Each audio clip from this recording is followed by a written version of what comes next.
Originally a self-funded Jojinshi work written by Takashi Okazaki from 1998 through 2002 for 2 volumes, was Afro Samurai. In a feudalistic Japanese-based setting with modern or even futuristic technology, a series of headbands gives status to the wearer. To the wearer of the number 1 headband shows that they are the greatest warrior and can possess superhuman, even godlike powers. While the origins of the headbands attack are unknown, rumors persist about what they can do. As a result of the curiosity of the headbands, a method of obtaining them emerged. The only way to obtain the number 1 band is to challenge the wearer to combat, and to defeat them to earn the right to wear it. But only the wearer of the number 2 band can challenge the wearer of the number 1 band, and anyone can challenge the wearer of the number 2 headband as a result. Through circumstances, the wearer of the number 1 headband was Rokutaro, as he was challenged by the wearer of the number 2 headband, Justice. During the fight, Rokutaro's son Afro witnessed the fight, and Justice killing Rokutaro for the headband.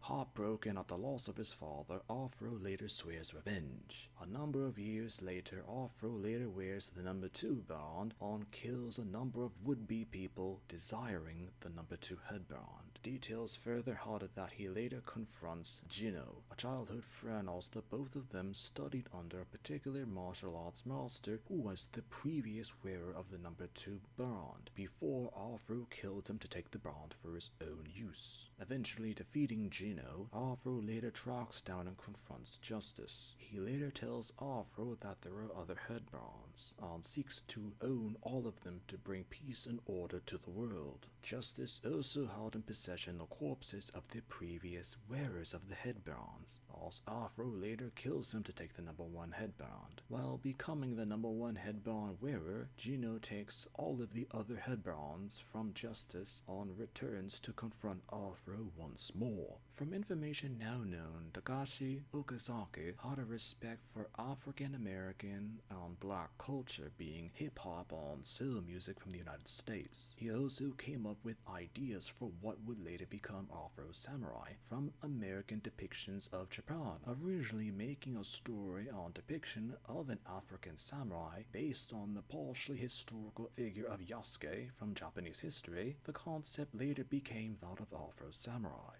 Not feeling content or having a real purpose after getting revenge against Justice for the death of his father, and after obtaining the number 1 headband, Afro spent time wood carving, and spent years as a result not engaging in swordplay. Through events, Afro later had to once again take up his sword to fight. After the original manga was released, word of it slowly spread to the United States, where actor Samuel L. Jackson learned of the concept of Afro Samurai and became interested in an adaptation of it to continue the story. In 2009, an anime adaptation was released in Japan and the United States, with him voicing Afro and other American actors and actresses voicing different roles in the Japanimation. When the original manga and later adaptation were released, overall receptions to the character and concepts depicted were neutral from readers and audiences, even critics. While the idea of Afro was entertaining or even interesting in terms of a character, it was easily viewed as an interpretation of African culture. Sources mention that in Japan, the manga and anime were somewhat viewed negatively due to the concepts of Africans in Japan. Sometimes a character could be forgotten because they were a concept from a portrayal of an ethnic group from a particular country.